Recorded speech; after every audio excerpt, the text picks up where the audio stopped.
Stop introducing me as your future wife. It makes me look like I settled, my fiancé said. I replied, good to know. 2 days later, she froze at a brunch when she saw what awaited her. My name is Dorian Whitaker. I am 32 years old. I had always thought Marceline loved me, thought the late-night texts, the whispered promises, the way she held my hand in public were signs of commitment. But that night, over a carefully set dinner I had arranged to celebrate our engagement, she looked at me with a cold, calculating smile and said, "Stop introducing me as your future wife. It makes me look like I settled," her words slicing through the air, sharp, deliberate, leaving me frozen for just a second before I smiled and said, "Good to know, because I had learned long ago that anger was only fuel for the reckless, and I needed clarity, not confrontation."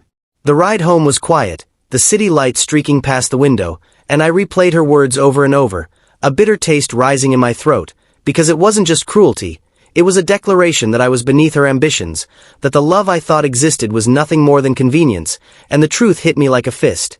I didn't just want revenge, I wanted to show her that deceit and arrogance have consequences. Silent, sharp, and unforgettable. That evening, while she chatted on the phone, arranging seating charts and guest lists for an upcoming brunch with my friends, I quietly accessed every plan she had made, every list she had created, every event she had included me in, and I removed my name, replaced it with blanks, and added subtle notes for her mistakes to show themselves later, a small act, almost invisible, but enough to unsettle her world without my presence. Because true revenge, I realized, doesn't scream, it whispers. And those whispers echo loudest when the moment comes. 2 days later, the brunch was alive with laughter and sunlight, a perfect setting, if you were blind to the storm that had been brewing, and Marceline walked in, dressed impeccably, hairstyle just right, smiling like she owned every room, completely unaware of what I had prepared, unaware that her arrogance had written the script for her own humiliation. Her eyes froze when she reached her assigned seat, the envelope placed delicately in the center of the plate catching her attention immediately, and I could see the confusion first, then the recognition, then panic setting in, her fingers trembling as she picked it up, the name on the envelope, mine, scrawled elegantly but unmistakably, and inside, she found a letter detailing every betrayal, every lie she had told, every secret meeting with Julian, the man she pretended was just a business associate, along with photographs, screenshots, and timestamps, proof she couldn't deny. The silence that followed was deafening, my friends shifting uncomfortably, sensing something had gone terribly wrong, while I sat back, calm, letting her panic unfold, because I didn't need to shout, didn't need to confront her in front of everyone. The truth had wings of its own, and it was taking flight, unraveling the carefully constructed facade she had built for months, for years, in seconds.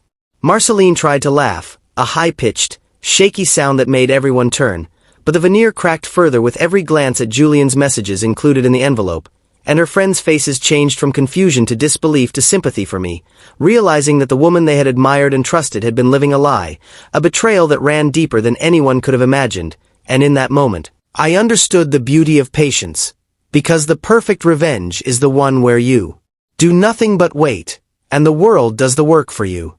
Julian tried calling, a string of arrogant messages filled with excuses and threats, assuming I would respond, assuming I cared about his presence, but I ignored them all, because revenge had been served cold, carefully, and now I didn't need to lift a finger to finish it. The damage had been done, the humiliation permanent, and Marceline, once so proud and so sure of herself, had nowhere to hide, every friend, acquaintance, and mutual contact now aware of the truth she had tried to bury under charm and lies. Weeks later, I watched from a distance as she tried to rebuild a life, as whispers followed her like shadows, as the pride she had once wielded like a weapon crumbled to dust, and I felt no joy in her misery, only a quiet satisfaction, a reclaiming of my dignity, because betrayal cuts deepest when it's unacknowledged, and revenge isn't about cruelty, it's about restoring balance, and that day, balance had been restored. In the quiet of my apartment that evening, looking over the city skyline, I realized something I hadn't known before. Heartbreak, betrayal, and revenge are all lessons in disguise, shaping you into someone wiser, someone stronger, someone who knows that love cannot thrive where respect doesn't exist, and that the people who try to diminish you will always reveal their true selves if you wait long enough, and when that moment comes. You don't have to act violently, you just have to let the truth speak, because the louder it shouts, the smaller their world becomes, and the freer yours grows. And as I poured myself a drink and listened to the city hum outside my window, I smiled, not out of malice, but out of relief, because I had survived her betrayal, witnessed the consequences unfold, and walked away with my integrity intact. And for the first time in months, I allowed myself to think about a future where the love I gave, the patience I exercised, and the strength I summoned were not wasted, but honored. Because revenge, I realized, was never just about the other person, it was about reclaiming yourself. Betrayal often reveals a person's true character, and patience combined with integrity can be more powerful than impulsive revenge. Standing firm in your dignity allows the truth to expose deceit without compromising yourself. Value those who respect and honor you, and don't let anyone's arrogance or selfishness diminish your worth. When faced with betrayal, stay calm, act wisely, and let the consequences of their actions speak louder than your anger. Thanks for watching. Don't forget to like, share, comment, and subscribe for more powerful stories.